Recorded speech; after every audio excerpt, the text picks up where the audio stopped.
So how do we recognize somebody having a diabetic emergency? How do we know?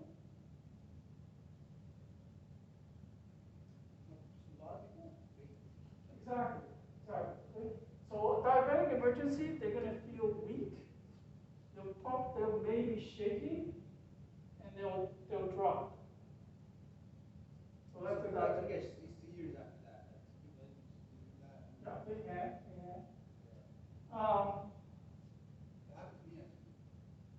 Diabetic emergency. It's actually quite simple. Diabetes is cells not getting glucose.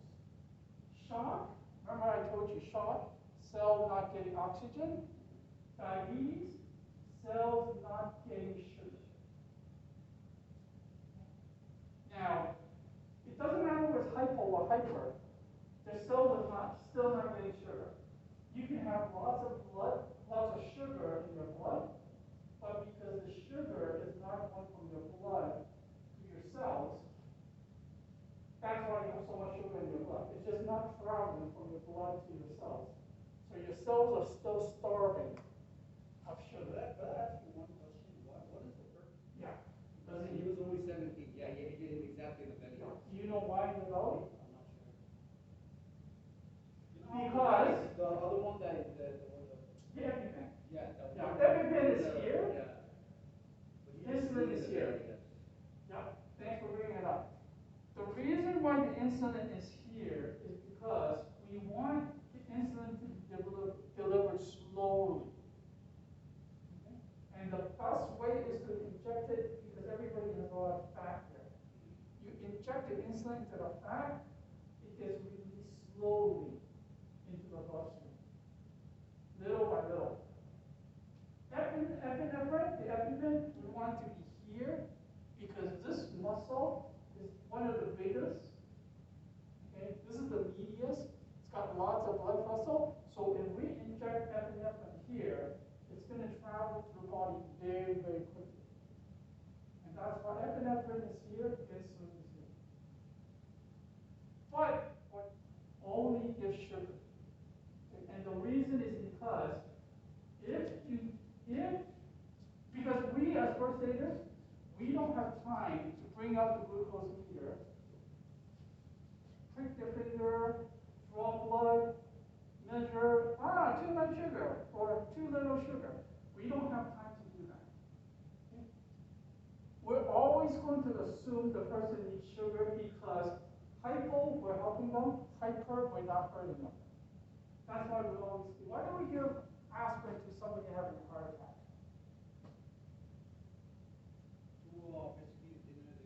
Yes, exactly. Everybody hear what Muhammad said? No. It's a blood thinner. It thins the blood. Oh. So that helps with a heart attack. The video also talks about agonal breathing. Okay? Agonal breathing sounds like this.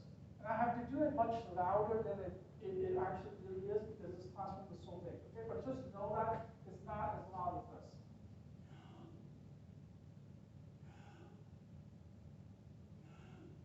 So when you hear this sound, that's called agonal breathing.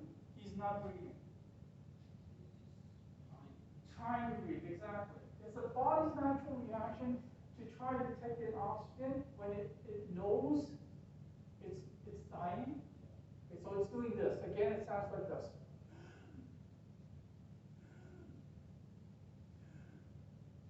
You must do CPR when you hear this sound. Okay, don't think, oh, yeah, he's breathing. I can hear him. No, that's agonal breathing. Another thing that the video did not explain well is the difference between cardiac arrest and heart attack. Arrest is still like kind of manageable, or. It's actually the opposite. It's the opposite.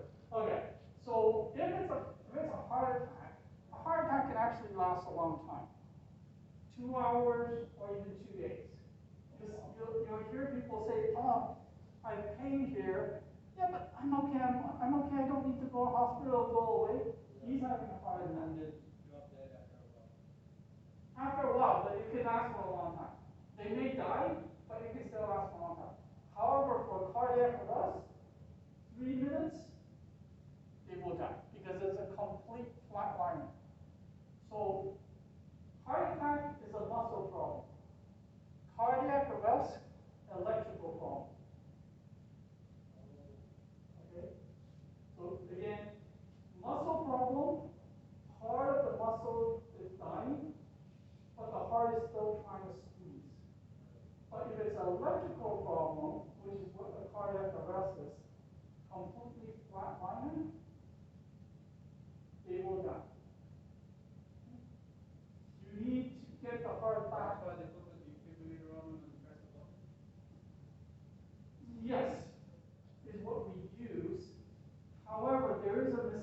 perception that it's only the defibrillator that shocks the flatliner back to its normal EKG.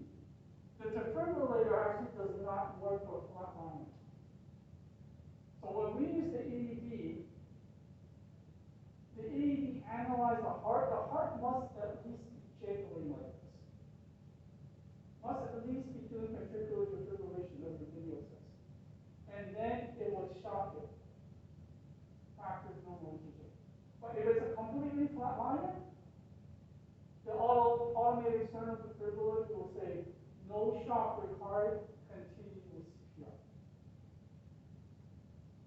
Because they did that too. Like my uncle, he's a doctor himself. He got a heart attack himself, and then his son brought him to the hospital. When they see a flat liner, they will bring out the epinephrine. Epinephrine is the drug that's used to stimulate the heart so that it starts jiggling. So they give them the drugs. Once they give them the drugs and the heart starts jiggling like this, and you see on the oscilloscope, it starts doing this, then they bring out the defibrillator, then shock it, then back to that normal EKG. Okay? Another thing is the doctors use the defibrillator also. We use the automated external defibrillator. They're auto. Okay? We cannot control the intensity. We cannot control the frequency.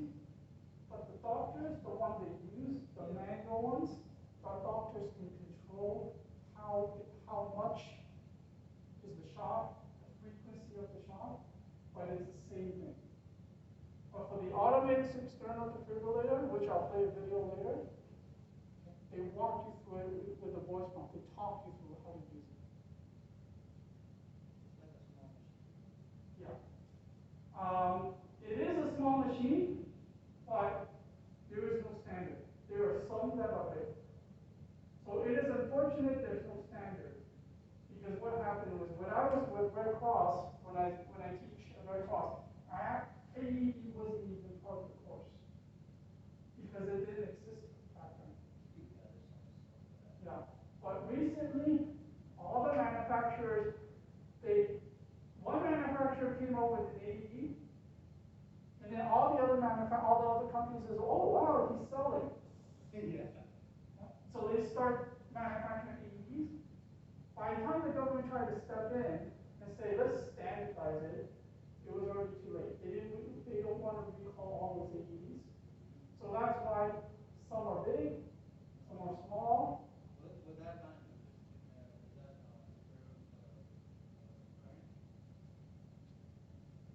that Okay, so they all basically do the same job. They will analyze the heart and shock it. But as far as the actual look of it, it will be different. But they all do the same purpose. you know, like some bags are small, some big. Video says give nothing by mouth. So I had one student ask me, he says, well, if we're giving aspirin to somebody having a heart attack, why don't we give aspirin to somebody having a stroke? I mean, after all, it's a blood thinner, wouldn't that help? But no, we don't give aspirin to somebody having a stroke. My dad actually takes it like almost every day. Yes, thank you for bringing it up. You do take it regularly, okay, to help with a stroke and a heart attack. However, for first aid purpose, for an emergency, the reason why we don't give aspirin to somebody having a stroke is because, number one, by the time you have a stroke, it's already too late. There's no point. You just get into the hospital as quick as possible. Number two, when the person having a stroke, okay, if you give anything by mouth, they can potentially choke. So that's why we don't give aspirin. But it's not going to help them. It's too late. But regularly, as Mohammed said, daily, if you give an aspirin, it will help with a stroke.